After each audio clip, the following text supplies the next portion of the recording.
Dhanik Bharat educational institutions inter IIT JEE NEET admission open. చదువు పూర్తి కాగానే సాఫ్ట్వేర్ ఉద్యోగమో డాక్టర్ లేదా కలెక్టర్ లాంటి పెద్ద పెద్ద చదువుల వైపే మన వాళ్ళంతా మొగ్గు చూపుతారు. మన సమాజంలో కూడా అలాంటి తెల్ల చొక్క ఉద్యోగాలకే విపరీతమైన హోదా గౌరవం ఇస్తుంటారు. కానీ రోజులు మారుతున్నాయి. సమాజంలో పెద్ద గుర్తింపు లేని కొన్ని చేతి వృత్తులు ఇప్పుడు విదేశాల్లో ఐటీ ఉద్యోగుల కంటే కూడా రెట్టింపు సంపాదిస్తున్నాయి. అవును, మీరు విన్నది నిజమే. ప్లంబర్లు, ఎలక్ట్రీషియన్లు, కార్పెంటర్ల సంపాదన వింటే మన సాఫ్ట్వేర్ ఇంజనీర్లు కూడా నోరెళ్లబెట్టాల్సిందే.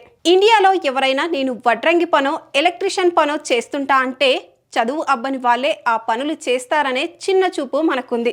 కానీ ఆస్ట్రేలియా లాంటి దేశాల్లో ఈ వృత్తులకు ఉన్న క్రేజ్, సంపాదన మామూలుగా లేదు. తాజాగా ఆస్ట్రేలియాలో నివసిస్తున్న ఓ భారతీయ యువకుడు అక్కడి ప్లంబర్లు, కార్పెంటర్ల ఆదాయాన్ని వివరిస్తూ చేసిన వీడియో ఇప్పుడు ప్రతి ఒక్కరిని ఆశ్చర్యపరచడమే కాకుండా మన ఆలోచన విధానాన్ని పూర్తిగా మార్చేస్తుంది. मुझे बात करनी है यहाँ पे प्लम्बर, इलेक्ट्रिशियन और इन लोगों के बारे में. इंडिया में जब हम होते थे ना, नहीं पढ़ते थे तो बोलते थे कि भाई प्लम्बर बन जाओगे, कारपेंटर वगैरह बन जाओगे. यहाँ मेक सेंस कि क्यों बनना, क्योंकि यहाँ पे पैसे इतने ज्यादा इस वाली चीजों के. यहाँ पे कंस्ट्रक्शन मैनेजर की जो सैलरी है $200,000 तक की है. कंस्ट्रक्शन मैनेजर को हमारे इंडिया में ठेकेदार बोलते हैं. अगर तुम इलेक्ट्रिशियन हो, प्लम्बर हो, 120,000 से ऊपर तो तुम आराम से छाप रहे हो. ఆస్ట్రేలియాలో నివసిస్తున్న ఆదిత్య కానేజా అనే భారతీయ యువకుడు ఇన్స్టాగ్రామ్లో పంచుకున్న ఒక వీడియో ఇప్పుడు సోషల్ మీడియాలో పెద్ద ఎత్తున వైరల్గా మారింది. భారతదేశంలో మరియు ఆస్ట్రేలియాలో ప్లంబర్లు, ఎలక్ట్రీషియన్లు, కార్పెంటర్ల లాంటి శ్రామిక పనులకు ప్రాముఖ్యత, ఆదాయం మరియు సమాజంలో వారికి లభించే గౌరవం ఎలా ఉంటుందనే విషయాలపై ఆయన మాట్లాడారు. మన దేశంలో ఇలాంటి పనులను తక్కువ చేసి చూస్తారని, కానీ ఆస్ట్రేలియాలో చాలామంది పిల్లలు ఎంతో ఇష్టపడి మరి ఇలాంటి వృత్తులను ఎంచుకుంటారని ఆయన పేర్కొన్నారు. దానికి కారణం అక్కడ ఈ పనులకు ఉండే విపరీతమైన డిమాండ్, భారీ ఆదాయమేనని వివరించారు.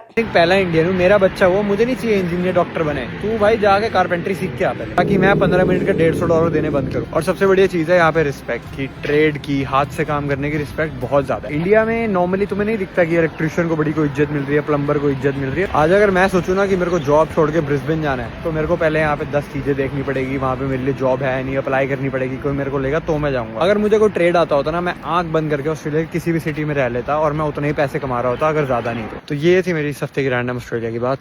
सी यू नेक्स्ट टाइम. అక్కడి సంపాదన వివరాలను ఆదిత్య కొన్ని ఉదాహరణలతో చెప్పారు. ఆస్ట్రేలియాలో ఒక కన్స్ట్రక్షన్ మేనేజర్ అంటే మనం మేస్త్రి అని పిలుస్తాం. ఏడాదికి దాదాపు 2 లక్షల ఆస్ట్రేలియన్ డాలర్లు సంపాదిస్తారు. అంటే మన భారతీయ కరెన్సీలో అక్షరాల ₹1,10,00,000 పైమాటే. అలాగే ఒక సాధారణ ఎలక్ట్రీషియన్ లేదా ప్లంబర్ ఏడాదికి చాలా సులభంగా $1,20,000 కంటే ఎక్కువ సంపాదిస్తారు. అంటే మన దేశీ కరెన్సీలో దాదాపు ₹66 లక్షల పైమాటే వెనకేస్తారన్నమాట. తన ఇంట్లో కేవలం 15 నిమిషాల పాటు చిన్న డోర్ లాక్ బాగు చేసినందుకు ఒక కార్పెంటర్ ఏకంగా $150 అంటే దాదాపు 8,300 తీసుకున్న వ్యక్తిగత అనుభవాన్ని ఆదిత్య గుర్తు చేసుకున్నారు. हमारे घर में ना एक बार ऐसी कुछ प्रॉब्लम वगैरह हो गई थी, तो हमने एक कारपेंटर को बुलाया क्योंकि लॉक कुछ अटक गया था. बंदे ने 15 मिनट का काम करा, $150 लेके गया उस 15 मिनट के. वो इंडिया में हमारी सोसाइटी का कारपेंटर है भूपिंदर, उस बेचारे को पक्का महीने के $150 मिलते होंगे, बस मे भी थोड़े से ज्यादा. అదే ఇండియాలో తమ సొసైటీలో ఉండే వడ్రంగి నెలంతా కష్టపడితే కానీ అంత మొత్తం సంపాదించలేడని ఆవేదన పడ్డారు.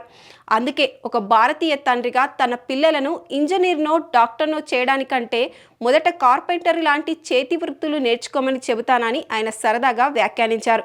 డబ్బు కంటే కూడా ఆస్ట్రేలియాలో శారీరక శ్రమ చేసేవారికి సమాజంలో లభించే గౌరవం ఎంతో గొప్పదని, మన దేశంలో ఆ మర్యాద దక్కడం లేదని చెప్పుకొచ్చారు. ఈ వీడియో నెట్లో వైరల్ కావడంతో నెటిజన్లు 2 వర్గాలుగా విడిపోయి చర్చిస్తున్నారు. ఒకవైపు చాలా మంది ఆదిత్య మాటలతో ఏకీభవిస్తూ కష్టపడి పనిచేసే చేతి వృత్తుల వారికి మన సమాజంలోనూ తగిన గుర్తింపు, గౌరవం, సరైన కూలి దక్కాలని కోరుకుంటున్నారు.